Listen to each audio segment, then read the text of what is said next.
మన పూర్ణిమలో కళ్యాణం కమనీయం సేల్స్ ప్రతి 15,000 రూపాయల కొనుగోలుపై కంచి కాటన్ శారీ ఉచితం.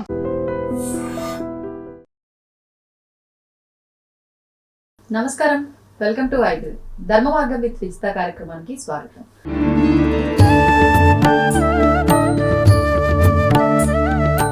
నమస్కారం గురూజీ. నమస్కారం మా విజిత.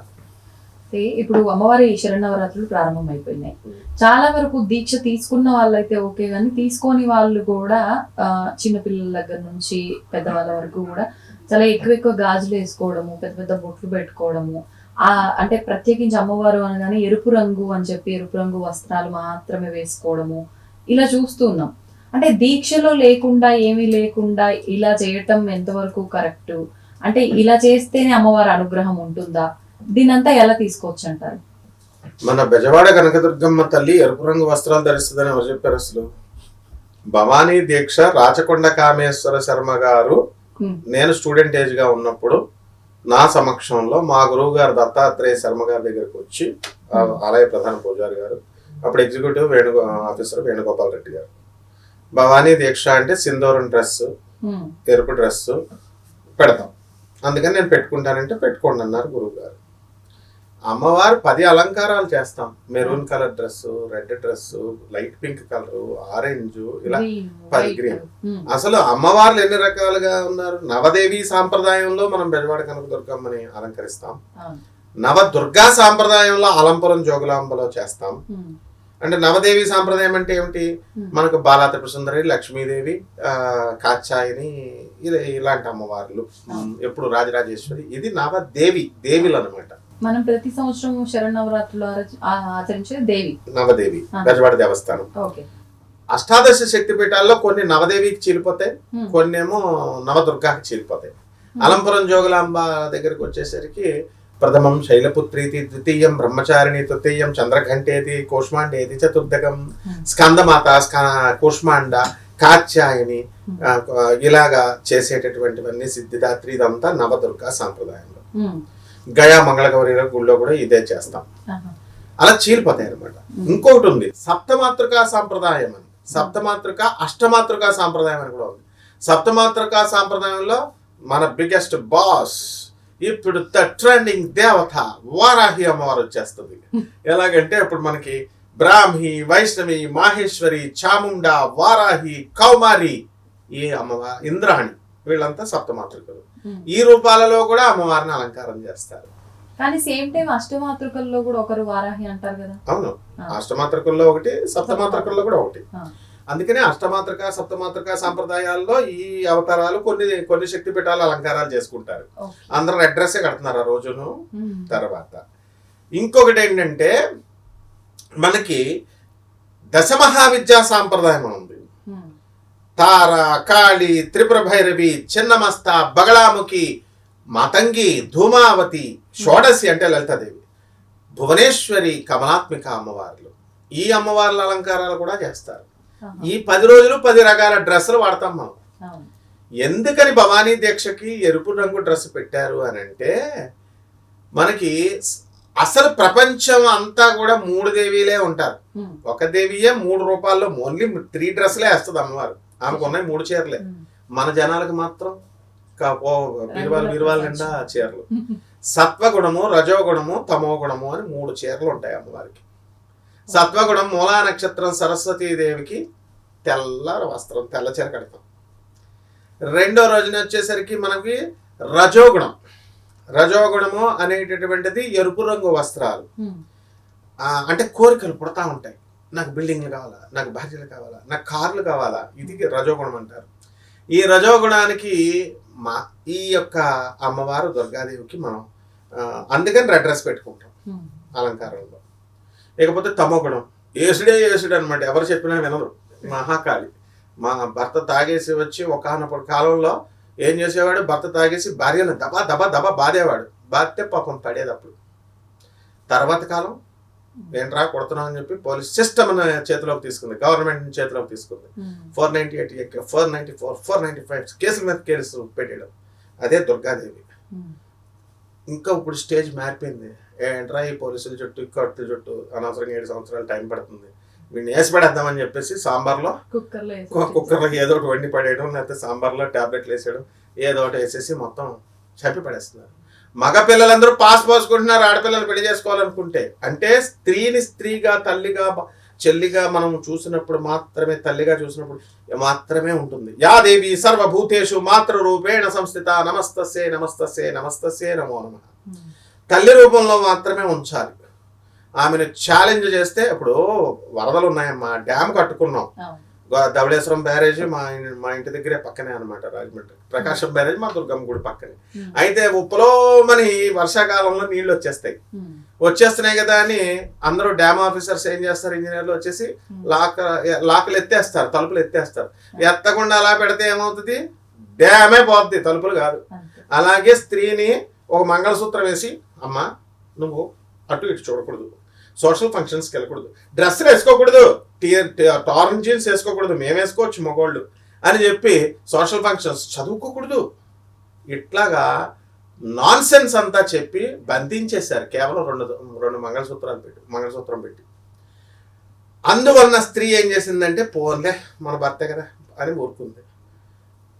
సాగదీసి గ్రౌండ్ స్టేట్లో ఉన్నటువంటి స్త్రీని దబా దబా దబా బాధేసి మాటలతో ఫిజికల్గా, మెంటల్గా హెరాస్ చేసేస్తే అప్పుడు ఏం చేస్తుంది అనమాట, లేస్తుంది మహాకాళి. అప్పుడు నల్ల డ్రెస్ చేస్తుంది, తొక్కుడు. అదే మహిషాసుర మర్దిని అంటే చెడు మీద మంచి విజయం, మంచి సాధించిన విజయము దసరా కాదు. మగవాళ్ళ నిరంకుశత్వాన్ని చెడ్డగా ప్రవర్తిస్తే వాళ్ళ తొక్కుడే దసరా పండగ అంటే. కాబట్టి మహిళని మనము మాతృరూపంలో చూడమన్నారు. ఓకే, బాగుంది. ఇకపోతే ఈ అలంకారాల దగ్గరికి వచ్చేద్దాం. రెడ్ డ్రెస్సే కాదు, ఏ డ్రెస్ అనే వేసుకోవచ్చు. ఫస్ట్ క్లారిఫై అయిపోయింది. మనం పెట్టుకున్నాం రెడ్ డ్రెస్ అని రజోగుణానికి సంకేతంగా. అయ్యప్ప స్వామి దీక్షగా నల్ల డ్రెస్ పెట్టుకున్నాం, అజ్ఞానం కాబట్టి అని. ఎక్కడ శాస్త్రాల్లో ఏం చెప్పలేదు, ఇదంతా రెడ్ డ్రెస్ వేసుకోవాలి, బ్లాక్ డ్రెస్ వేసుకోవాలి అని ఏం లేవు. అంటే నార్మల్ గా ఉన్నప్పటికీ అప్పటికి వ్యత్యాసం ఉండాలి కాబట్టి ఉండాలి. Correct, exactly. Dedication and devotion ఉండాలి మెయిన్ గా. అంటే భక్తి ఉండాలి, తీవ్ర స్థాయిలో భక్తి ఉండాలి. అప్పుడప్పుడు భక్తి కాదు, డివోషన్ అంటే డెడికేషన్, అంకిత భావంతో. డబ్బులు వస్తున్నాయంటే ప్రతి ఒక్కడు కూడా డ్యూటీలు ఎందుకు చేస్తున్నారు, వీళ్ళంతా డబ్బులు వస్తున్నాయి కాబట్టి. మేము జీతాలు ఏమంటే ఎవడన్నా డ్యూటీలు చేస్తాడా? డెడికేషన్ ఉండదు అక్కడ, అంకిత భావం ఉండదు. కాబట్టి అమ్మవారి వల్ల మాకు ఉపయోగాలు ఉన్నాయి, లాభాలు జరుగుతాయి, ఆయుర్దాయం పెరుగుతుంది, ఇళ్ళు ఇస్తుంది, భార్యలు ఇస్తుంది, కారులు ఇస్తుంది. కాబట్టి డెడికేషన్ వస్తుంది అక్కడ. అమ్మవారు ఏమి ఇవ్వదురా అని అంటే ఎవరికి వస్తుందో చూపించమని డెడికేషన్. అసలు ఇన్ని గాజులు వేసుకుంటారా, ఎంతెంత బొట్లు పెట్టుకుంటారా లేదో చూద్దాం, పెట్టుకోరు ఎవరు. కాబట్టి ఈ యొక్క గాజులు అనేటటువంటిది అలంకారం. అసలు తరతరాల సాంప్రదాయంగా బంజారా మహిళలు వేసుకునేవారు రకరకాల గాజులు, ఎంతవరకు చూడముచ్చటగా ఉండేవి. ఆ సాంప్రదాయమే పోయింది. ఇప్పుడు కనీసం వీళ్ళు ఈ గాజులన్నా వేసి కనీసం ఆ సంస్కృతిని గుర్తు చేస్తున్నారు, తెలంగాణ సంస్కృతిని. సంతోషించాలి. అసలు పోన్లే బొట్లు పెట్టుకుంటున్నారు ఇంత ముఖానికి పసుపు రాసి. అసలు జగన్మాత అయినటువంటి దుర్గమ్మ తల్లి ఎలా ఉంటుందట, మాధవ వర్మ వంటి మహికాంతుల నరించిన తల్లి నీవు, ఆన మహిషాసురుని మర్దించిన జనని నీవు, లేరు నీ వంటి వారలి దారుని తలంబనం జోడనట్టియో శంభురాణి. అమ్మా, మాధవవర్మ పరిపాలించినటువంటి మాధవవర్మని నువ్వు బ్రహ్మాండంగా కనక వర్షం కురిపించేసి బ్లెస్ చేసావు. మహిషాసురుని యేసుడే చేసావు. తర్వాత ఈ కోసి పడేసావు. మరి అమ్మ నీతో సమానమైనటువంటి తల్లి విశ్వం అంతా చూసినా ఉండదమ్మా అన్నారు. మరి అటువంటి కరుణామయమైనటువంటి జగన్మాత బెజవాడ కనకదుర్గం ఎలా ఉంటుందో తెలుసా? నీ ముఖంలో రౌండ్గా చక్కగా పసుపు రాసి ఉంటారు. రూపాయి బిళ్ళంత బొట్టు పెడతారు అమ్మవారికి, ఎర్రగా కాటుకలు పెడతారు. అమ్మవారు నవ్వుతూ ఉంటది చిన్న మందస్మతంగా, చిరు దరహాసంతో. తర్వాత మంగళసూత్రాలు వేసుకుని ఇంతంత పెద్ద పెద్ద మంగళసూత్రాలు, ఎర్ర చీర, మెరూన్ చీర, రకరకాల చీరలకు మారుస్తాం బెజవాడలో. ఎప్పుడూ రెడ్డి చీరని బోర్ కొడుద్ది. అలాగే త్రిశూలం పట్టుకుని మహిషాసురుని కొట్టే ఆ ఫిగర్ మనకు విజువలైజేషన్ అక్కడ కనబడాలి. కాబట్టి వీళ్ళంతా కూడా గాజులు అమ్మవారికి చక్కగా అలంకారం చేస్తాము. అసలు చేతులకు గాజులు నిండిపోతే ఆ పక్కన త్రిశూలం పైన అక్కడక్కడ పెడతాం, పైన మకర ధ్వజం మీద. ఈ భక్తుల అలంకారానికంటే కూడా ఎక్కువ ప్రాధాన్యత అమ్మవారి మీద మనస్సు నిలపడానికి చెయ్యాలి కృషి. తర్వాత భక్తిగా పూజించాలి. అసలు పూజ అంటే ఏంటి? ఓం దుర్గాయ నమః, ఓం శివాయ నమః, ఓం మహాకళ్యాణి నమః, ఓం కళ్యాణి నమః, ఇవి కాదు. అది వేసేస్తే సరిపోదు. మన ఆత్మ వెళ్ళిపోయి కటక్మని వెళ్ళిపోయి పరమాత్మల అమ్మవారిని కలిసిపోవాలి. ఇప్పుడు మన గురువులు చెప్తున్నారు చూడు, శంభాలా నగరం వెళ్ళిపోయాను నేను, బతికుండగానే స్థూల శరీరంతో వెళ్ళలేము కానీ సూక్ష్మ శరీరంతో లోపల ఆత్మలు వెళ్ళిపోయాను. ఒక టైటిల్ పెట్టాడు నేను ఇంటర్వ్యూ చేస్తే. ఇద్దరు గురువులు శంబాలా నగరం 3వ మైల్ స్టోన్ దగ్గరికి వెళ్ళేటప్పుడు అక్కడ చనిపోయి ఆత్మలుగా మారిపోయి వీళ్ళు శంబాలా దర్శనం చేసుకున్నారని. మరి అది చెప్పింది కరెక్టే. మరి లేకపోతే శరీరం ఉండగా మన ఆత్మ ఎక్కడ లాగుతాం బయటికి? వీళ్ళు ఎలా వెళ్ళారు? మరి ఆత్మ బయటికి వెళ్ళలేదు. మరి అది ప్రయత్నం చేయాలి. అదే పూజ అంటే. అంతేగాని గాజులు వేసేసుకొని రకరకాల అది ఎర్ర బట్టలు వేసేసుకొని బొట్లు పెట్టేసి ముఖానికి పసుపు రాసేసి టిఫిన్లు కూడా వెరైటీ టిఫిన్స్. భవానీ దీక్షలో ఎందుకు చేస్తానంటే నేను కూడా చేశాను 11 రోజులు. ఎందుకంటే టిఫిన్లు బాగా పెడతారని చిన్నప్పుడు స్టూడెంట్ అప్పుడు. అయ్యప్పలు కూడా అంతా అయ్యే. ఇప్పుడు లిమిటెడ్ ఫుడ్ తినాలి. వీళ్ళు వెరైటీస్. సాయంత్రం భిక్షకు వస్తున్నామంటే ఈ వెరైటీలు వండేసేయండి అని చెప్తాం అనమాట. అది కూడా ఉల్లిపాయ వేయకూడదు. వాళ్ళ కర్మకారి పొరపాటున వాళ్ళు సరిగ్గా వినకుండా ఉల్లిపాయలు వేస్తే ఇవన్నీ క్యాన్సిల్ మళ్ళీ వండంటాం. ఇదనమాట అమ్మా. అందువలన పిండి వంటలు అన్నీ బాగా మృష్టాన్న భోజనాలు తిండి బాగుంటాయి కాబట్టి ఇవి కూడా వేస్తే. ఇప్పుడు వినాయక చవితి వచ్చిందమ్మా, డ్యాన్సులు రోజు ఎవరు చూస్తారు చెప్పు? మనం వేస్తే చక్కగా కమ్యూనిటీల్లో లోపల అందరూ డ్యాన్సులు వేస్తున్నాం, అందరు సరదాలు తీరుతున్నాయి, ఎవరు డ్యాన్సులు వాళ్ళు వేస్తున్నారు చూస్తున్నాం. అలాగే దసరా అనేది మహదవకాశం. ఆ అవకాశంలో అందరూ మన వినాయక చవితిలాగే చక్కగా గాజులు వేసుకుంటున్నారు, డ్యాన్సులు వేసుకుంటున్నారు చేసుకొని.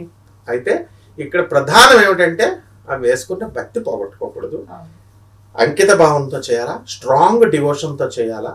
అంతేకాని వాట్సాప్లో చూపించుకోవడానికి పెట్టుకోవడానికి చూడు నేను ఎంత బాగున్నానా అని వాట్సాప్లో అందరికీ పంపించుకోవడానికి అయితే, ఇన్స్టాగ్రామ్లో ఫేస్బుక్లకైతే మనకి పబ్లిసిటీ వస్తుంది కానీ అమ్మవారి ఇచ్చే మార్క్స్ 0.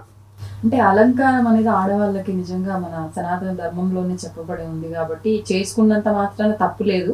కాకపోతే అలంకారం పైన శ్రద్ధ వెళ్ళి భక్తి తగ్గకుండా చూసుకోవడం అయితే ప్రధానంగా చెప్పాల్సింది. ఎగ్జాక్ట్లీ. అలంకార ప్రియ విష్ణువు అన్నాం. అలంకార ప్రియుడు విష్ణువు. రామో లలితాంబిక అన్నాము. ఆ రాముడే లలితాదేవి. అంటే విష్ణుమూర్తి నల్లగుంటాడు, పార్వతీదేవి నల్లగుంటది. ఇద్దరు తత్వం ఒకటే. అందువల్ల ఇద్దరు సత్వగుణ సంపన్నులు కాబట్టి పార్వతీదేవికి కూడా అలంకారం అంటే ఇష్టం. అందుకనే ఆమె పట్టు చీర కట్టుకుని గోల్డ్ గీల్డ్ అన్ని పెట్టుకుంటది. శివుడేమో అమాయకుడిలాగా ఆయన ఏం చేస్తాడు, మరక చర్మాలు భస్మాలు పాములు వేసుకుంటాడు. అయినా సరే వీళ్ళిద్దరు డైవర్స్ తీసుకోకుండా కాపురాలు చేస్తున్నారు. పూర్తి కాంట్రడిక్షన్. ఎందుకుండదు? అరే ఇప్పుడు మనుషులే మనమే దేవుళ్ళం. ఇక్కడుండే సిస్టమ్. ఇప్పుడు దేవుడు రాముడు మటన్ తిన్నాడు, కృష్ణుడు మటన్ తిన్నాడు అన్నప్పుడు దేవుడు ఫుడ్లు తింటున్నప్పుడు దేవుడు డైవర్స్ ఎందుకు? దేవుడు పెళ్లిలో ఉన్నప్పుడు పెళ్లితో ఫాలోడ్ బై డైవర్స్. తర్వాత మళ్ళీ అంటే 3 భార్యలు ఉన్నట్టుగా విన్నాం కానీ ఎక్కడో ఒక భార్యని వదిలిపెట్టి ఇంకో భార్యని చేసుకున్నట్టుగా మనం ఏ పురాణాల్లోనో వినలేదు కదా గురుగారు. ఉన్నాయి. భార్యను వదిలేసి అంటే పుట్టింటికి వెళ్ళిపోతారనమాట. ఇది లీగల్ సపరేషన్ ఉంది, పూర్తి డైవర్స్ లేదు. అలిగితే ఏంటంటే కొన్నాళ్ళ పాటు భర్త దగ్గర నుంచి వెళ్ళిపోయి పుట్టింట్లో ఉంటారు.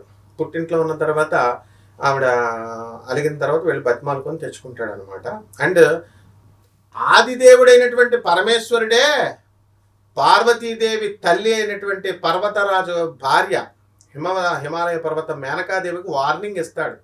ఇదిగో నీ కూతుర్ని మర్యాదగా నా కాపురానికి పంపించు, లేకపోతే నేను డైవర్స్ ఇచ్చేస్తానని శివపురాణంలో ఉంది, చూడమని కావలిస్తే క్లియర్ గా ఉంది. డైవర్స్ ని ఆ భాషలో ఏమనేవారు? ఆ భాషలో ఇంకా మీరే ఉంచుకోవచ్చు, మా దగ్గరికి రానవసరం లేదు ఇంకా అని చెప్పి అదే డైవర్స్ అంటే. కాబట్టి దేవుళ్ళకి పెళ్లి శివపురాణం ఉందమ్మా. లేదు, నేను శాస్త్ర పండితుడిని, అందువల్ల అధర్వణ మీద పండితుడిని, మా జగద్గురువుల శిష్యుడిని నేను. అందువల్ల నేను అది చూడండి, శివపురాణంలో చూడమను. ఏంటంటే శివుడు యూట్యూబ్ లో కూడా ఉన్నాయి వీడియోలు చూసుకోవచ్చు. శివుడు మన దక్ష యజ్ఞంలో పార్వతీదేవి ఎంత చేసినా మనసు మారకపోతుంటే తర్వాత పార్వతీదేవి హిమాలయ పర్వత దక్షయజ్ఞంలో సతీదేవి చనిపోయింది కదా, తర్వాత రాకపోతే పార్వతీదేవి మనసు ఎంత కూడా చలించట్లేదు ఈయన మీదకి. అందుకని పూజ చేస్తుంది, అంతా చేస్తుంది.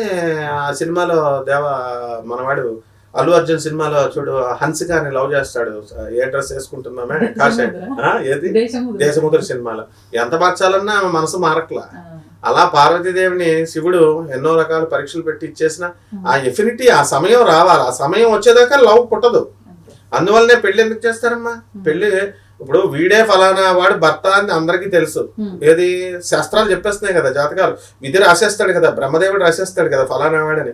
మరి ఆ జీలకర్ర బెల్లం పెట్టేంత వరకే ఎందుకు ఆ అమ్మాయి తెలీదు? 10-15 సంబంధాలు ఎందుకు చూసుకుంటారు? ఇదే జ్యోతిష మహాపండితులు, ఇదే శాస్త్ర పండితులంతా కూడా బ్రహ్మరాత, పెళ్లి బ్రహ్మరాత, బ్రహ్మదేవుడు రాస్తాడు డెస్టినీ, ఫలానా అమ్మాయి ఫలానా అబ్బాయితో పెళ్ళి అవుద్దని రాసినప్పుడు వీడు ముందే చిన్నప్పుడే మన ఈ సినిమాలో మన పవన్ కళ్యాణ్ సినిమా ఏంటి ఖుషి సినిమాలో ఆ చిన్నప్పుడు వాళ్ళిద్దరు హీరో హీరోయిన్ షూటింగ్కి వెళ్ళినప్పుడు ఇలా తగులుతారు చూడు చేతులు, అలా తెలిసిపోవచ్చు కదా.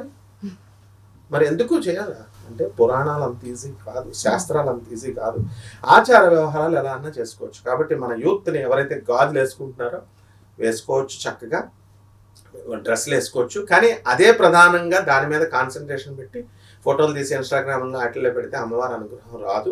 అది చేసుకుంటూ భక్తిని డెవలప్ చేసుకొని అమ్మవారు మన చక్కగా ఆత్మను పరమాత్మలోకి అమ్మవారి ఆత్మలో కలిపేసి చక్కగా చేస్తే, అంతేగాని లలితా సహస్రం 11 సార్లు చేశాను 51 సార్లు చేశాను ఏం ప్రయోజనం? ఒక్కసారే చాలు. ఆ ఒక్కసారే ఆ అమ్మవారిలో లయం అవ్వాలన్నమాట. ద యూనియన్ ఆఫ్ ఆత్మ అండ్ పరమాత్మ ఇస్ యోగా, భక్తి యోగం. అంటే ఆత్మను తీసుకెళ్లి పరమాత్మలో కలపాల. దీన్నే యోగ శాస్త్రము అన్నారు. యోగాచార్యుడైనటువంటి శ్రీకృష్ణ పరమాత్మ అనుగ్రహం మనకు రావాలంటే మనకి ఆయన చెప్పినట్టు మనం ఫాలో అవ్వాలి. అందువలన ఖచ్చితంగా వేసుకుంటే వేసుకున్నారు. పాపం చిన్నపిల్లలు డెకరేషన్ కోసం వేసుకొని, పెద్దవాళ్ళు కూడా సరదా అస్తమానం చూడరు కదా, అస్తమానం వేసుకునేవారు కదా. ఈ రకంగా గాజులు వేసుకోవాలని సరదా ఉంటుంది. చార్మినార్లో గాజులు చూసి చూసి మనసులో ఉంటుంది. భర్తలు వేసుకునేవారు. ఈ దసరా సందర్భంగా వేసుకుంటున్నారు, వాళ్ళ కోరికలు తెచ్చుకుంటున్నారు. తప్పే ఉంది మన సోదరి మండలంతా కూడా. సో కానీ భక్తి పాడు చేసుకోకూడదు. వీటి మీద దృష్టి పెట్టి ఈ గాజు పగిలిపోయిందా, ఎక్కడ ఇది ఇలా ఉందా అనే దాని మీదే కాకుండా అమ్మవారి మీద దృష్టి పెట్టాలి. ధన్యవాదాలు. తవ్వండి, తవ్వుతూనే శివలింగం. పరమాత్మకు జీవా సరే దాన్ని అట్లా కప్పేసేయండి, చూపించదండి. Krishna is there. మూర్తి పూజ కాదు, సాక్షాత్ బ్రజేంద్ర నందన భగవాన్ ఉన్నారు మూర్తిలో. ఏమీ ఆశించకుండా ఆరాధించే వాళ్ళు కూడా ఉన్నారా ప్రభుజీ? నిజమైన భక్తి అంటే మనకు తెలియదు కాబట్టి